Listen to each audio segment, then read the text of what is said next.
Welcome to the Steve Stine Guitar Podcast, brought to you by guitar-zoom.com. If you want to improve your guitar playing, keep listening. If you want to improve even faster, go to guitar-zoom.com, where you'll find all of Steve's premium courses, masterclasses, and memberships that'll help you quickly and easily improve your playing. Now here's your host, Steve Stine.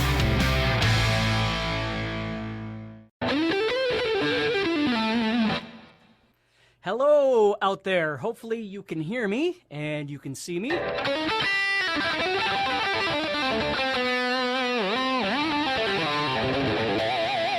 Hello everybody. Hello out there. I know it takes about a minute for things to process from my side to your side. Kind of give you some updates on what's going on here at Guitar Zoom and see how things are going in your world.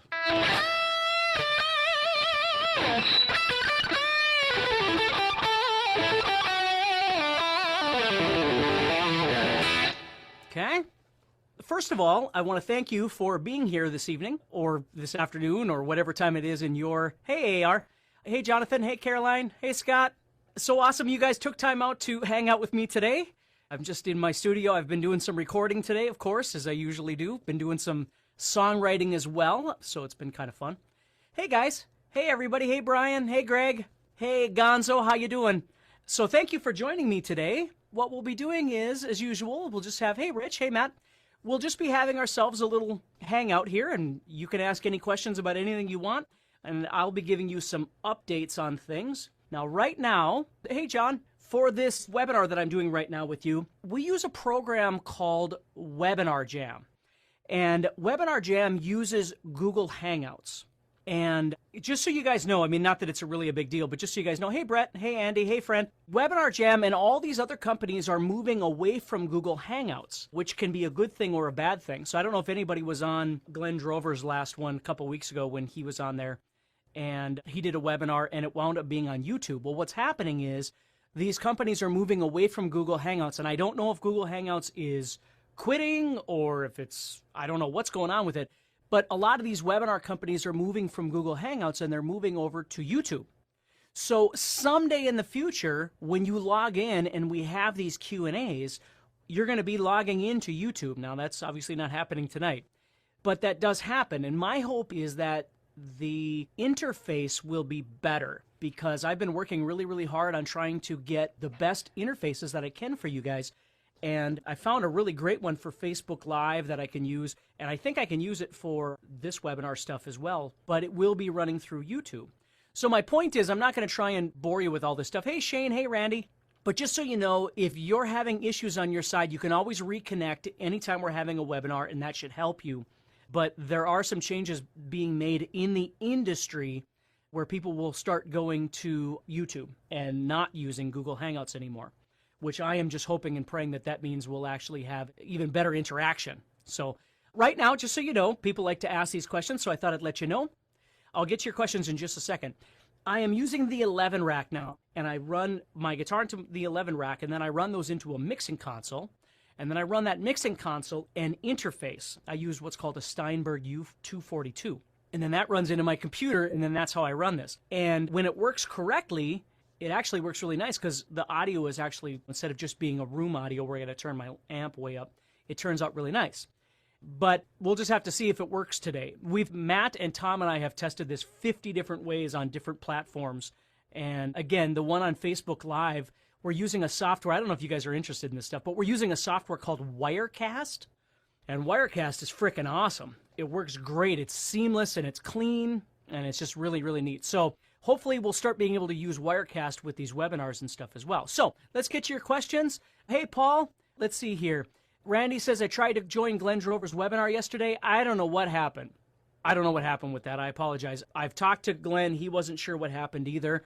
I have been trying as hard as I can to make the webinar software that he's using as easy as possible for him. So all he has to do is connect and you guys are there. So Randy says, as long as it isn't flash-based, yes, I totally agree with that. All right, Ken, what do you got here? Ken, how you doing, Ken? Ken says, I bought the Jamtracks app, and it's a little confusing to me. Can you show me the first diatonic position in A major Dorian and then A minor Dorian? Jamtracks app, huh? Do I have the Jamtracks app? I might have done a thing on it, but let me see what I can do. Because here's the question I have, Ken, because I'm not exactly sure. I don't see that I've got the app there, but there isn't a first diatonic position of A major Dorian because there is no such thing as A major Dorian. Let's just clear that up, and then we'll get to everybody else's here. Dorian is the second mode of major, and you probably already know that, but Dorian is the second mode of major. So if you were in G major and you played G major, now don't worry about positions right now, just the logic behind it, Ken, and then I'll try and get to your questions here too. I'm trying to get so I can see the chat a little bit better. So, Ken, here's the deal, is if you're in G major, the second note of G is A, so then you're in A Dorian, okay? And again, it's a longer conversation that we probably can have right now, but what that really means is you're in the key of G, but instead of emphasizing the note G and the chord G major, you're going to emphasize the chord A minor, which is the second chord in the key of G, and the note A minor, or the note A, excuse me. So you're going to use these same notes, but you're going to try and emphasize the A.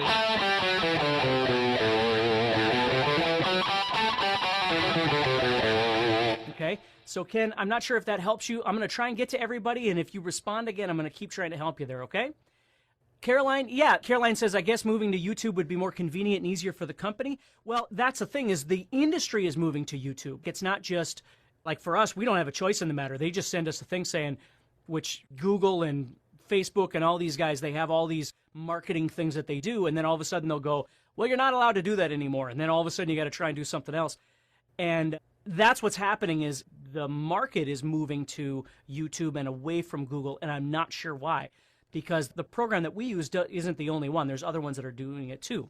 Now, you do have programs like GoToMeeting and things like that that don't use any of it. They use their own platform, but our goal is to try and have something that's just very simple. It has a chat, and then it's got the part for us and all the backside stuff that we got to do. So let's see here.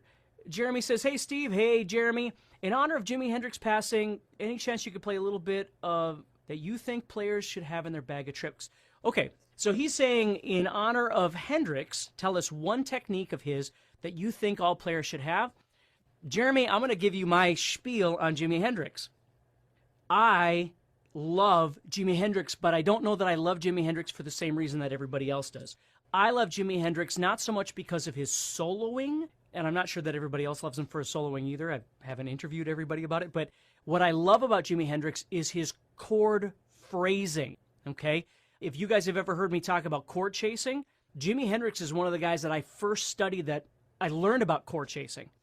Because, like, if you had a...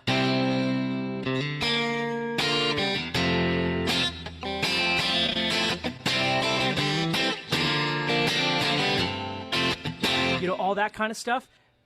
He was a stinking master at chordal embellishments, where instead of just playing bar chords or open chords or something like that, he was always doing really, really neat stuff with his chords. You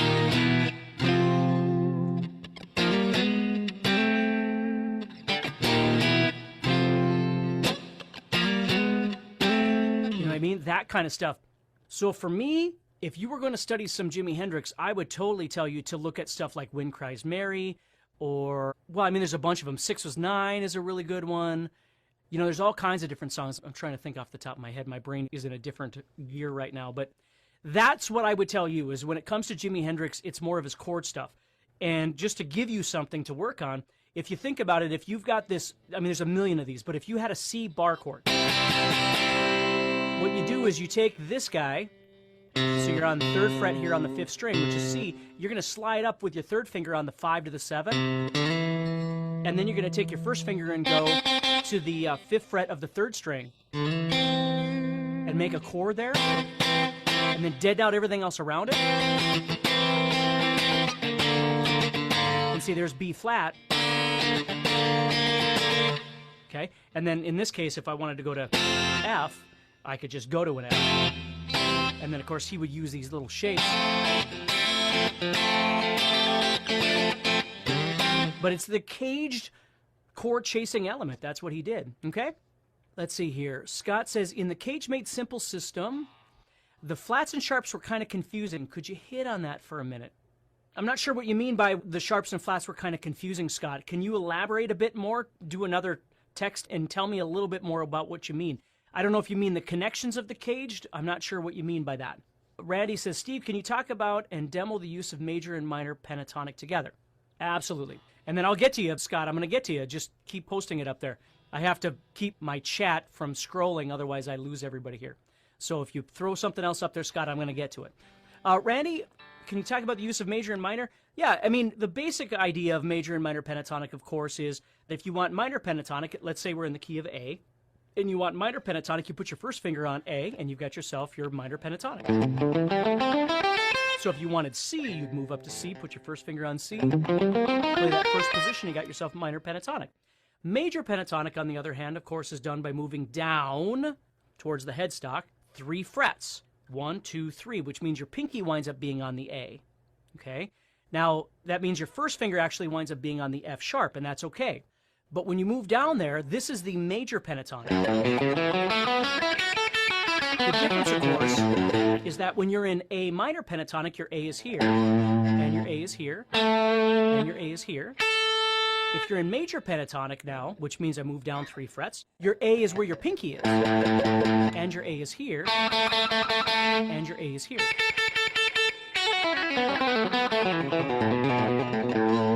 You see? Okay? So that's what major and minor pentatonic is. So if you want to play something in minor pentatonic, you're up here, like let's say you're doing something over a minor chord. You're doing something over a major chord. And you got major pentatonic. The cool part is when you start learning how to combine the two together. And of course, that takes some study, but what it really requires from you is that you're able to see more than just one position, because right now, minor pentatonic could be here, major pentatonic could be here. They're not overlapping each other. But if you knew more positions of each, you could start overlapping them, okay? Let's see, what else do we got? Randy, there we go. Jonathan, any more pointers about tone that aren't on the video? You know, the key with tone, Jonathan, is that for me, tone starts with my amp or my guitar. Tone starts with my strings. It starts with my pickups. And it starts with, most importantly, which I'm not sure which video you're talking about, but most importantly, it's the way that I run my toggle switch and my volume knob. Because most of you know I don't have a tone control. I have my tone controls taken out of all my guitars. And then I put what's called an SPC unit in there, which gives me more kind of a gain boost when I need it. So most of my tone is built off of the pickups that I have and adjusting my volume and my toggle switch. But when it comes to amps and things like that, again, the biggest thing is trying to dial in. The most important thing for all you guys to understand about tone is that if you get an amp and you try and dial it in, and you have to have some stuff on 2 and then some stuff on 10, and nothing is at like 50%, it may not be the right amp for you. And I know that's a big generalization because it is, but I mean, if you have to massively tweak that amp to get what you're looking for, it just might not be the right amp, okay? Think about that a little bit if that helps you. Brian, let's see, Brian, it says, hey, I got a question too, and it says mode question mark. So I'm going to wait, I'm going to keep scrolling up, and Brian, hopefully you can elaborate on that because I might have missed that one. Let's see. Matt says, thanks to you and Glenn's tips and tricks, I was able to land an audition with a black metal band. I have a week or so I'll be practicing alternate and tremolo picking in harmonic minor and diminished. Any more last-minute tips? Well, Matt, again, that's a big conversation, but as far as landing the gig, what I found about getting gigs quickly is how quick can I memorize the material that they're giving me? And how quickly can I adjust to the situation that I'm in? So if they want me to solo or something like that, can I do it, right? Can I make a solo that fits the situation? But I think even more important than the soloing is the technique and the ability to play the song. Like when you're playing stuff that's faster and things like that, it's really, really important that you line up. And Matt, for me, one of the big things for me is when I play in various metal bands is lining up with the drummer, right? So you've got that double kick happening and things like that, and learning how to, whatever it will be. I don't know if you guys are going to be able to hear this or not, but let me try this here. There we go. So let's say like this. Hopefully you guys can hear that.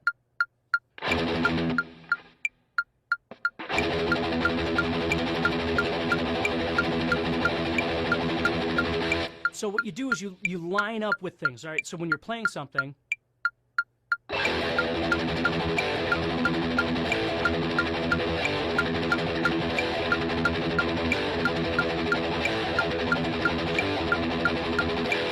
I mean? So that's one of the biggest things is when you're playing, whatever it is, think about synchronization. Think about lining up, right? And the more flawless your technique is when you play things, the better you're going to fit into that situation. You know, if they're just hiring you to do solos, that's one thing. But most of the time, you're doing everything. So rhythm is really important. Locking in and being able to memorize songs, that's really, really important. So let's see here.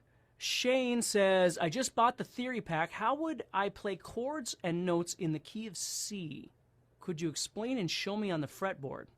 Well, again, that's a pretty broad statement, Shane. I mean, if you wanted to play chords and notes, the chords of the key of C would be C major, right? Remember, your 1, 4, 5 is major, your 2, 3, 6 is minor, and then your 7 is diminished, right? So how would you play the chords? Well, it depends on where you'd be. If you were down here, you'd play your C major, D minor, E minor, F major, right? If you know that one, G major, A minor, and then you'd have B diminished, which leads back, okay? So you just have to remember, Shane, your 1, 4, 5 is always major, your 2, 3, 6 is always minor, and your 7 is always diminished. Now, showing you that on the fretboard, that would be all kinds of stuff, but it's going to be those same notes, right? You're going to have C, D, E, F, G, A, B, C. And, of course, that can be played. You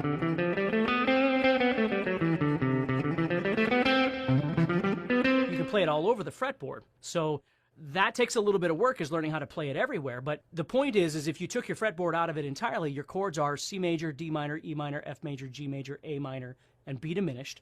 And then you study to whatever degree you want on your fretboard. And the notes, of course, would be no sharps and no flats. So you're always playing the notes C, D, E, F, G, A, B, and then back to C. But that requires, I mean, that's the twofold, Shane, is that number one is understanding theory. Number two is applying theory. And a lot of guitar players start by applying elements to their fretboard. They don't understand what they're doing. That's how I learned how to play. And then the theory came afterward. If you're starting with the theory, you've still got to learn how to apply all this stuff. You've got to learn to visually look at the shapes and the patterns, we call them, or positions, scale positions, to be able to see those things. Randy says, hopefully we will continue to use Webinar Jam since it seems to work well. I agree, and we will continue to use Webinar Jam. It'll just, the actual conversion will take place on YouTube as opposed to Google Hangouts, which again, I hope because it's YouTube, the conversion will be even more efficient than it is right now with Google Hangouts. That's what I'm hoping. Let's see here, Brian. There's Brian. Brian says, Les Blues, but I still am not sure what you're saying, but unless I just played something. Okay, Shane says, let's see, you got that? Ken, Little Wing? Little Wing is all over the place. I don't know that I've ever played Little Wing exactly the right way, so...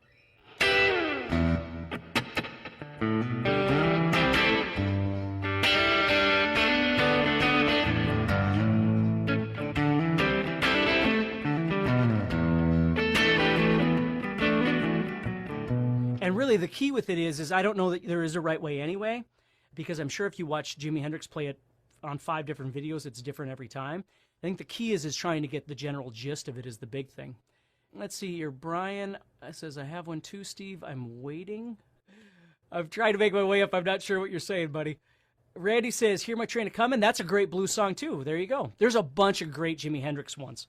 And again, for me, his blues playing is way more important to me than the more rock stuff, but I will always go with the more mellow Hendrix stuff. I could just sit and have a drink and turn the lights down a little bit and just listen to mellow Hendrix for hours on end. I love that stuff. I feel something. I just love the way he wrote, and I love the way that he played. And I don't know that this is true, but I had heard rumors that by the time of his death, he was actually studying a lot of jazz, and so he was really into like chordal elements and things like that. And again, I don't know if that's true, but that's what I had heard. So thank you, Brian. Brian says, best teacher ever. You are awesome, buddy. Let's see here. Shane says, could you show and explain how I would play the chords? I just did that, Shane. Scott says, yes, the connection starting with the flats and sharps on the CAGED. Well, the connection of CAGED has nothing to do with sharps and flats. Let's just get that out of our minds. Because if you were going to play, like for instance, let's say you were going to play the CAGED system over C, over the chord C. You wanted to play the chord C everywhere across the fretboard. You have to remember, first of all, what CAGED is referring to is 5 chords. The C chord, the A chord, the G chord, the E chord, and the D chord. The second thing is they're always connected in that order, okay? And then the third thing is you just put it wherever you want it. So just, again, this is going to be a really short version of this, but here's C, So this is the C shape of the CAGED. It's the C shape. So the next shape is A, and that connects onto the third finger right here. That's where you'd go to make the A shape, which is actually your 5th string bar chord. So this is C, and this is C. Now where this finger is, you're going to bar over that, and you're going to make the G shape with your other 3 fingers, but your 3rd finger now is on C. So it looks like a G chord, but it's in the position to sound like a C chord. And then where these 2 fingers are, you'd bar over that, and you'd connect with an E shape, which is your 6th string bar chord, okay? And then where your pinky is, you'd bar over that, and you'd make the D shape of the CAGED. And then when you get up here, you're just going to start all over 1 octave higher with that C chord you started with. Now that's how you do 1 CAGED, right? Over C. If you wanted to do C sharp, right? You want to do the CAGED system, but you want to use C sharp. You're going to do the exact same thing, but you're going to move up 1 fret. Now in order to move up 1 fret, I have to refinger it though, right? Because I got a bar. So it's still the C shape, but it's on C sharp. Where my pinky is, I'm going to connect the A shape. Where the 3rd finger is, I'm going to connect to the G shape. Where these 2 fingers are, I'm going to connect to the E shape. Where the pinky is, I'm going to connect to the D shape. So it's the exact same thing, it just shifts up and down the guitar. So you can use the CAGED system over any chord, whether it's a sharp chord or a flat chord. I hope that helps you, because I really am trying my best. I just want to get to everybody so I don't miss anybody. Okay, let's see here. Melvin says, is the gear guy still coming on board? No, I actually started doing some shop talk videos myself, and then I'm going to find somebody else. I'm still looking for someone to fill that space. Because the thing about making video is that you don't only have to know about gear, but you've got to have video equipment and audio equipment and all that sort of lighting and blah, blah, blah to make it look halfway decent. And certainly sound halfway decent, because if you're going to promote a pedal, I shouldn't say promote, but if you're going to demo a pedal, that's a better word. That's the best word, actually. You got to have some decent sounds out of it so people can listen to it. Unfortunately, I'm still looking for a gear person. I haven't found that right person, so you can always let me know if you've got some ideas of somebody that has a crap ton of gear and video equipment and a personality that isn't like a rock, because that's the other thing is there are a lot of people that know a lot about gear out there, but if they're not making it fun for you, it's not going to work for me. So it needs to be that. Melvin, so I'm looking for this person, Melvin, but I don't have anybody. Caroline says, concerning the IGPA Summit, I know that on Friday the meet and greet starts at 7, but what time does the event start on Saturday? The event starts from 9 a.m. till 5 p.m. on Saturday. And you are the first to know that Griff Hamlin will be at the event as well. I convinced Griff that he needs to get off his butt and get to the summit, and we haven't advertised it yet, but I'm telling you right now because I just talked to him today on the phone. Griff is going to be there. So if you guys know who Griff Hamlin is, which I'm assuming you probably do, Griff is a wonderful blues player, incredible teacher, great personality, and just honestly, just a super, super awesome guy. I enjoy hanging out with Griff, and I'm looking forward to seeing him. So Friday at the meet and greet, Griff will be there. Glenn Drover will be there. I'll be there. Dan will be there. And I'll tell you more details on it, although I'll tell you a little bit right now because we're working on everything. But you'll get registered sometime that day, earlier than 7 p.m., There'll be someone there at the room that will register you. You'll get your backstage and some different things you'll get. And then Friday night we'll all hang out. There'll be a wonderful meet and greet where we get to talk to each other, get to know each other face to face. And then Saturday you're going to be learning from Griff. He's going to be putting on a session for you. And then you're going to be learning from Glenn. And then somewhere around there we'll be breaking for lunch, and then you'll come back and you'll be learning from me for the afternoon. And that's where we're going to be really spending some good quality one-on-one time, talking to each and every one of you and getting to know what you're doing and jam together. And again, it's no pressure. I'm not making anybody jam if you don't want to jam. And even if we do jam, it isn't a head-cutting duel like on Crossroads. It's not that. It's me helping you. There's no pressure whatsoever. And you don't need to bring a guitar if you don't want to. There will be a guitar there. I hope you're enjoying this episode so far and you're getting motivated to take your guitar playing to the next level. Please do me a favor and leave us a rating on Apple Podcasts. It'll help the show grow and reach more rock stars like you who want to improve their guitar playing. Also, I'd love to know what parts of the episode you liked, as well as what you learned. So please share this podcast and tag us at guitarzoom.com on your social post. And now, let's get back to the podcast. And just so you know, this year is our first time out. Next year is going to be far bigger and far more extravagant. And I've got lots of really, really fun plans for next year. to give you guys really the full experience of not just learning, but playing.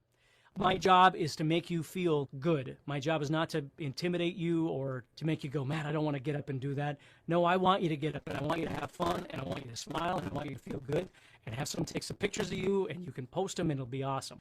So, awesome Chapman stick, Steve. I don't play the Chapman stick. See, a Chapman stick, like that makes me want to turn my guitar into a coffee table because I look at someone who plays a Chapman stick and I go, man, do I suck, right? You watch some players out there and you just go, what the heck?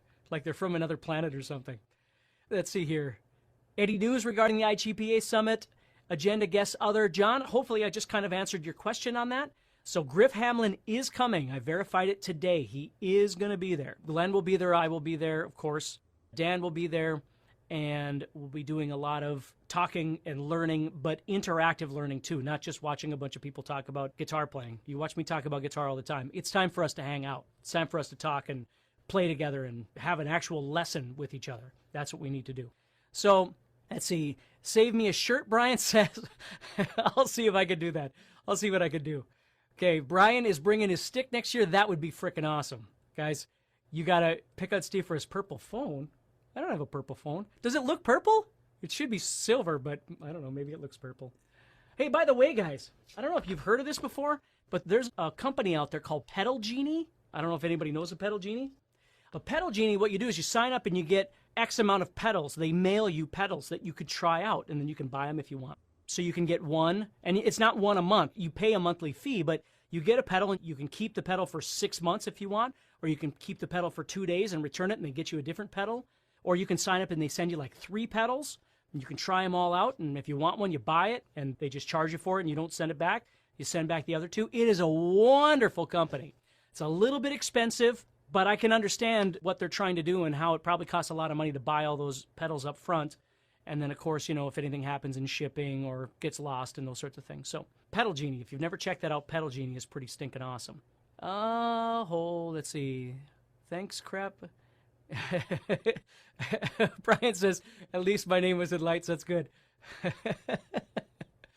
Let's see. Jonathan says, want instruments are good to listen to study, like sax for guitar leads and more melodic and vocal sound. You know what works, Jonathan? Well, saxophone is great, but another thing you can do is listen to singers. Like I grew up mimicking, the 2 that I used to mimic a lot were Freddie Mercury from Queen and Steven Tyler from Aerosmith. Totally. Steven Tyler, for me, was directly applicable to my guitar when I would listen to Steven Tyler sing. So that's the other thing that you can do is you can listen to singers. And the other thing, Jonathan, is remember players that already play saxophone like. You know, like Steve Lukather from Toto would be a really good one. Gary Moore, Roy Buchanan to a certain degree, Neil Schon from Journey. These are all guys that really already have some of that saxophone element in their playing. Prince is another one for sure, where they've got this ability to phrase like a saxophone. So instead of having to go all the way back to sax, and there's nothing wrong with that, but you could look at singers for sure, because the singer's always got, the right singer anyway, has already got it all figured out. That he or she is already doing exactly what you and I are talking about right now, Jonathan. Okay? Let's see here. Matt says, Jonathan Santana, yeah, there's another perfect one, for sure. Shane says, I know how to play all 7 chords on the top 5 frets, but how would I know where to place my fingers for chords on higher frets? Well, you got to study them, Shane. There is no other way. Again, the thing about chords, Shane, is that they just get repeated. As long as you know the names of the notes on the 6th string and the names of the notes on the 5th string, mostly, your chords just move, right? So if you learn how to play a 6-string bar chord, it just moves around. Well, technically, all the open chords that you would know are all movable too, but you have to add a bar in front of them. Like when you make E and you move up, it becomes the 6-string bar chord. But if you took D and added a bar, that's also movable. It just changes names every time you move up. C, as I just showed you. C, which is pretty tough down here for me because I got small fingers, but that one, they're all movable. So as you move up the guitar, you're not really creating all these new chords that didn't exist down here. Everything that you learn down here is movable. Yes, they change because you might be making a 7th chord or a 9th chord, an 11th chord, or a sus chord, or an add chord. And that's the thing, Shane. There are thousands of different chords. So when you say, I know how to play all 7 chords on the top 5 frets, I'm not sure what you mean, Shane, because there are way more than 7 chords on the top 5 frets. So there's a lot of stuff going on there. Paul says, how many hours a day did it take you to get so fast? Here's my story, Paul. When I was in high school, certainly, I used to practice 2, 3, 4 hours a day. But when I got to college, I'm not even being weird here. I had a full-time job, and I was going to college, and I just never slept. And I would practice all the time. And when I got out of college, there was a time before I got married that I was probably practicing 8 hours a day. And just hardcore, I had a regimen set up every day that I would just practice not only technique, but writing and groove and creativity and sound and visual aspects and all these different things that I would do on a daily basis. And I was just absolutely, absolutely obsessed with playing. And honestly, Paul, that's the trick, is you don't have to do all that. You don't have to practice 8 hours a day, but you do have to be strict on what it is that you're studying. Because what I find a lot is, and don't get me wrong, guys, please don't get me wrong, because there is no wrong way to practice. As long as you are having fun and you are learning and you are on a path that works for you, you're not doing anything wrong. But there is an ability to refine. And so what I always tell people is, if there's something that you really want to do, you've got to devote enough time to it to where it goes into the inner part of your brain. Like, you all know what I mean, because when you hear something, like you're looking at Facebook and you see a quote, the deep thought is where you need to get. So when you're practicing something, like I could literally sit and practice, and I still can. I can sit and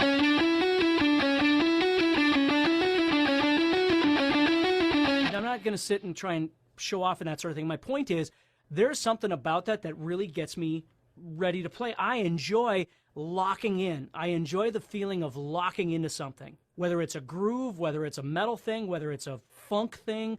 It doesn't matter what it is, but locking into something real. And so I would sit with a metronome. And the other thing that I'll tell you, and I'll get off this because we got a lot of people to get to, but you got to be honest with yourself. When you're learning these things, you got to be honest, okay? If you're practicing and it's just a big messy mud of nothing, you got to slow it down and you got to find a base to start from. You got to start from a spot where you're going, yes, I'm lined up with this. And it's way slower than I want it to be, but I'm lined up and it's working. And then you just got to start putting in the man hours or the girl hours if you want to try and get there. Thank you, guys. Thank you, Brian. Thank you, Mark. Thank you for everybody that's answering some of these questions. That certainly helps out a lot. Have you ever played blues jams on stage where another guitar player plays a few licks, small solo, and then you take a turn? That's what Jeremy is asking. Like in Crossroads? Yes, I've done that a million zillion times. Like in Crossroads, where with Karate Kid, when they start battling it out. Any advice for that kind of fun back and forth duel? Well, here's the thing, Jeremy. If you want it to be fun, then you don't make it a battle. We call it cutting heads. That's what it's called. And basically what happens is when you're playing with somebody and you want to keep upping the ante, right? You want to keep pushing the level. I mean, that's what it is. Sometimes you'll play with somebody and you guys will just be battling with each other trying to go at it. And sometimes what you do is you play compatible.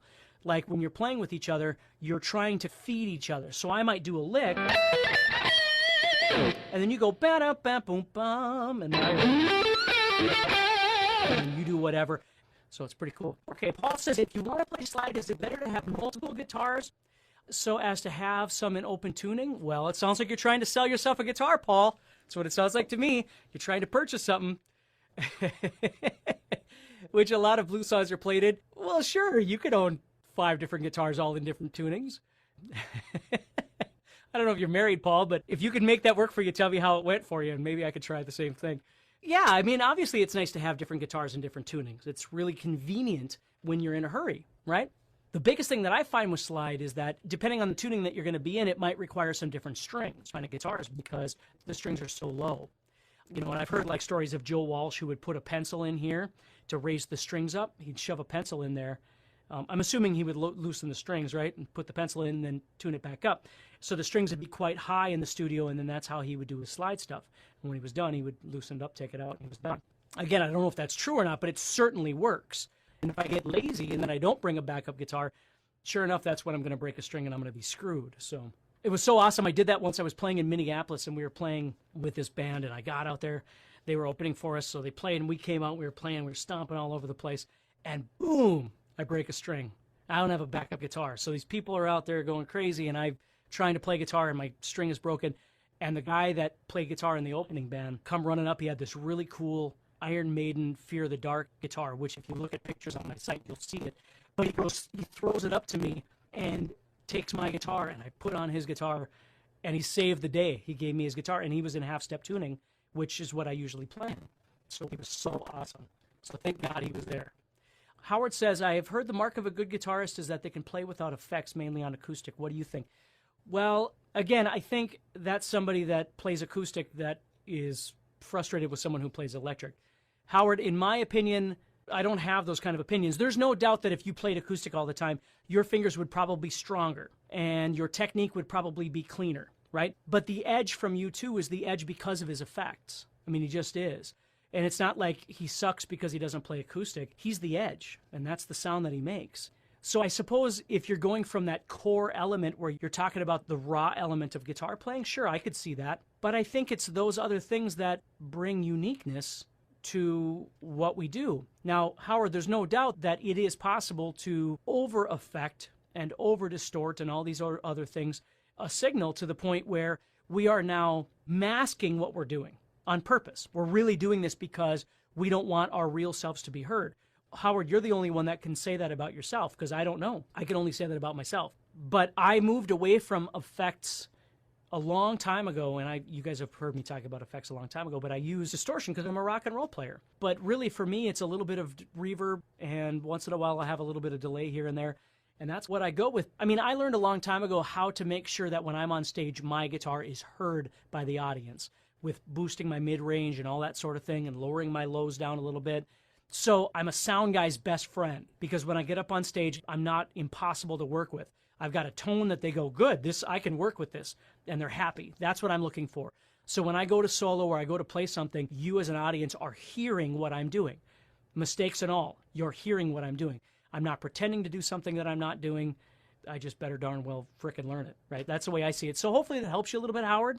That's the way I feel about it, is if you're using it to mask something, to hide something, then that's a bad thing. Like being a private guitar teacher for almost 30 years, you get these little kids that come in 7, 8, 9 years old and they want to learn how to play guitar, and their parents have bought them some acoustic guitar where the strings are a half an inch away from the neck and the strings look like the neck is almost bowed from the tension of the strings.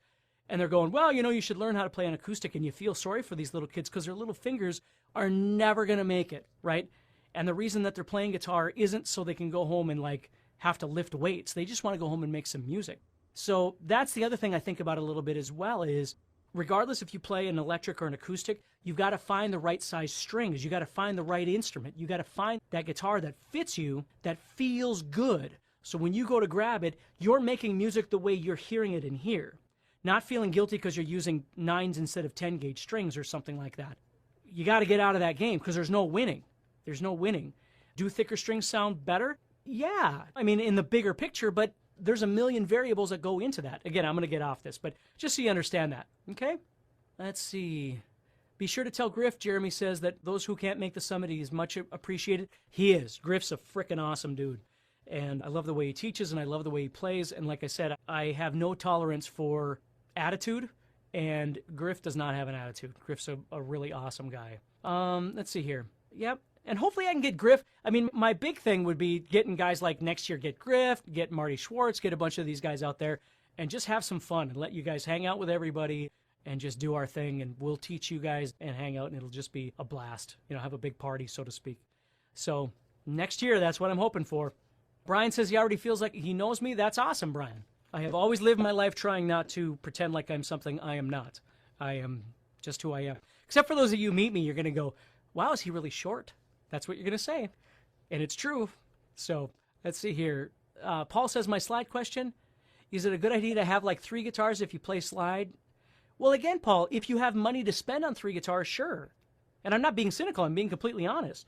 Some people don't have money to spend on 3 slide guitars, but if you do and slide is your beast, if that's your thing, go for it. I think that's awesome. Yeah. I mean, if you have a bunch of other guitars, make sure you've got the bases covered. Make sure you've got standard tuning and half-step tuning and drop D tuning or whatever it might be that you tend to use a lot, and then go into those lesser used ones again, unless you're an avid slide player, Paul. If you're a huge slide player, that makes complete sense to have different guitars for those tunings. I think that's awesome. Okay, Brian's back with Chapman Stick. John says, are you bringing a backing band? No, not this year, because there's just too much to try and get ready. But next year, John, that is my plan, is to bring a band, and you guys will jam with us. We'll have a list of songs that you can choose from that you'll already know about, so you can already prepare, and you can play them with us, you can sing them with us, you can do whatever. It's going to be awesome. Let's see here. Yeah, Mark says, wish I could go this year. Long weekend next year, question mark. That's what I would like. But again, it depends on how many people we can get signed up for the IGPA. If we can grow the IGPA big enough that where we can warrant a larger event that's more days with more guest artists and things like that, I'm all about it. But we just got to see what we can do, okay?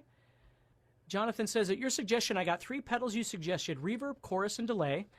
And if I got a 4th pedal, what would you recommend? He's thinking wah-wah would be a nice addition. I love the wah pedal. I actually just did a shop talk on the wah pedal. Here, hold on a second.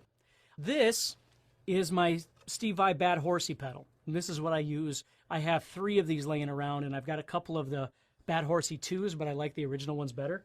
I use my wah. I used to use my wah a lot. I actually made like I said, a shop talk video that tells about 4, I think there was 4 different ways of using the wah effectively. So you're not just wah, wah, wah, wah, wah, just making a bunch of noise, but actually using it in a musical sense. So you'll watch for that. That'll be coming. Matt says, sound is getting crackly. I apologize for that, Matt. It sucks. I wish it was easier, but this webinar stuff is just hard enough the way it is. So anyway, guys, what time do we got? We got 6:51. I'm going to try and blow through some of these. Let's see. Oh, yeah. Guys, don't feel bad about missing the summit. If you're busy and you got something going on, that's fine. Next year, what I want to do is I want to get the summit for 2017 booked early, way early, so you guys have more than enough time to prepare. So don't feel bad about it. I get it, man. It's all right. Let's see. Oh, so, Brian, you're saying you ordered a Chapman stick? Is that what you said? You ordered a Chapman stick? I can't teach you how to play a Chapman stick. Brian, you learn how to play the Chapman stick and then make an instructional video, and I'm going to buy it from you, man. I would totally learn how to play the Chapman stick. Oh, that's great. Let's see. Agreeing with Matt, audio occasionally gets distorted. Carolina, I'm sorry. Like I said, there's not much I can do about it on my end. Let's see here. Randy says, a few days ago, I was trying to learn a Joe Satriani song, Always With Me, Always With You, which was in B major. That is correct. Using the E Lydian mode. That is correct. Do you play that song? I used to play Always With Me, Always With You all the time, but I haven't played it in a long time.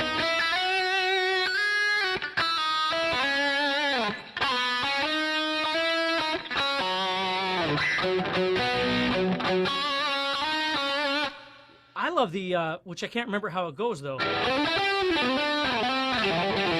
That whole little thing is just, there's a bunch of really, if anybody in this webinar hasn't learned Always With Me, Always With You, you should learn it. You should totally learn it, okay? Randy, that's an awesome tune. And it's a doable tune. There's a couple spots where it gets a little bit hairy in there, but otherwise, Randy, it's a pretty straightforward song as far as Joe Satriani is concerned. John B. says, do you have a count of the number of people attending? I don't know for sure. I think the count is somewhere around 60 right now. I think, but I don't know for sure. And we have a capacity of 100 people, so it might be higher than that now. It probably is. I don't know for sure, John. Let's see. Paul says hello. Paul, what's up, Paul? Let's see here. Chrome. Let's see. Boss GT8 is acceptable for a guitarist on a budget. Yeah, Matt, that's an awesome pedal for sure. Brian, it's official. I'm from another planet. Very nice. Chuck says, I would love to make it. Unfortunately, I fractured my elbow. Oh, that sucks, man. Oh, that sucks. Okay, Donald says, I'm a Hawkeye. Bring me a North Dakota State football jersey. Have you converted, Donald? Huh? Have you converted? Are you now a Bison fan? Our team is freaking awesome. It's so awesome. I used to, I worked at NDSU for many years teaching modern guitar studies over there. Yeah, Brian says he's going to bring the stick next year. I'm all about it. Let's see. Jonathan says Freddie Mercury, best voice in rock. I would have to agree with that. Andy says, I'm struggling with the D minor 7 in open position. Can you show an easy position to play D minor 7? Sure. I mean, if you have D minor would be like this. And if you want, so I got 1, 3, 2 would be D minor. D minor 7 is just 1, 1, 2. And then 0, of course, on the 4th string. So that's how you do D minor 7, Andy. Randy says he lost me. Sorry about that, Randy. Let's see here. Matt says, I still have video. That's good. Howard says, I have heard that the mark of a... Oh, we already talked about that one. Yep. Let's see. Awesome, awesome, awesome. Let's see. Tosh, I used a company called Tri-Pedal a couple years ago. I haven't heard of that one. I'll have to take a look at that one. You got a bad chord somewhere. Yeah, if you hear a little bit of that, it's my noise gate grabbing it. Let's see here. Donald says, I've got a 60s brain. I fried the CPU years ago. Very nice. Okay, let's see here. So, guys, it looks like we kind of got everything. Let's see. Caroline says, do you have any suggestions on how to better synchronize strumming and chord hands? Well, Caroline, the most important thing for me is that you practice them separately. Like to synchronize strumming, for me, they're independent, right? So strumming...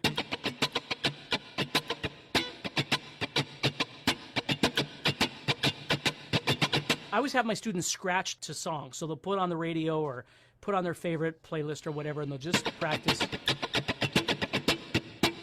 making music. Then you practice over here bouncing. Like this is the big thing that I teach people how to do is bouncing chords. Trying to do this stuff is pointless if this hand or this hand isn't sure what's going on. So bouncing is, think of it this way, Caroline, if you've never done this before. If I want to make a G chord, I don't want to wait till I get here to make the G chord because it's going to be late every time. I want to be here, and as I'm reaching, I've already made the G chord. I just set it down. So if I want a D, as I lift my fingers, I call it lift and shift.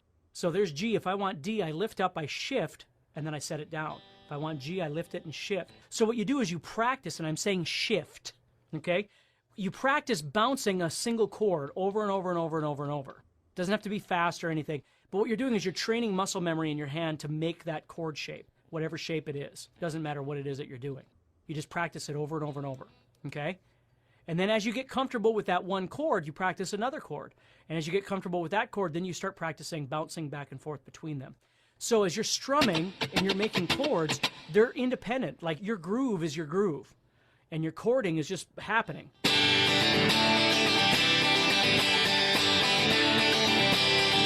Whatever it would be, right? So they're both happening at the same time. Let's see. Shane says, what is so good about having a guitar that uses a battery? I wouldn't say anything so good about it, Shane. It's just some pickups are active, so they have a pickup or they have a battery that makes them sound a little bit different, but they're actually kind of a pain in the butt because you got to make sure and change the battery once in a while, which isn't a big deal if the guitar has a spot to pull the battery out, and then it's pretty easy. Mine, I have to take the whole top off to get to the battery, which sucks. So what's so good about it? Nothing really. I just like the sound of my EMGs. I've always used EMGs. Well, I shouldn't say that. I've used EMGs for probably the last 15 years. And so they're in all my primary guitars, which I'll be bringing this guitar to the summit as well. So if you feel like jamming on it, you certainly can. Let's see here. Let's see. Mark says, Steve, the sharing improv that Jeremy is talking about is actually more tricky to feed someone than to battle them, don't you think? The setup needs to be there, so you need to think about it, not just shred. Well, that's the thing, Mark, is when you're jamming back and forth between somebody, you or them are either oblivious to what's happening or you're trying to work together, right? And a real easy way to think about this, Jeremy and Mark, who's probably done this before, it sounds like, is that, like, if you start off a jam, so you've got something going here and you've got, and now it's your turn. You don't want to go up, you know, all this, whatever. You want to stay down here and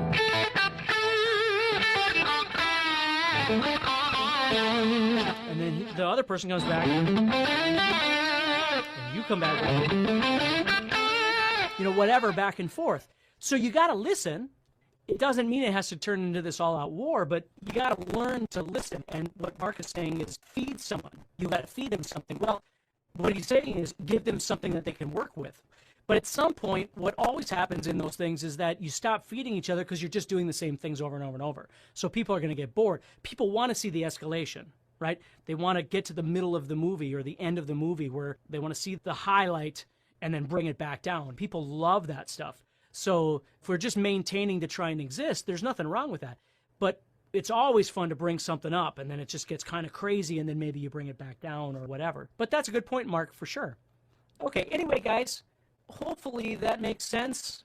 I tried to get through everything as much as I could, but I got to get going. I got my family upstairs, and we're going to have supper, so I got to take off. But I hope you all have a wonderful evening, and keep practicing and stay positive. It's very, very, very important, okay? Find goals. I'm here to help you with those goals, but stay on it, and don't get too frustrated about playing. Remember, life is about more than playing, okay?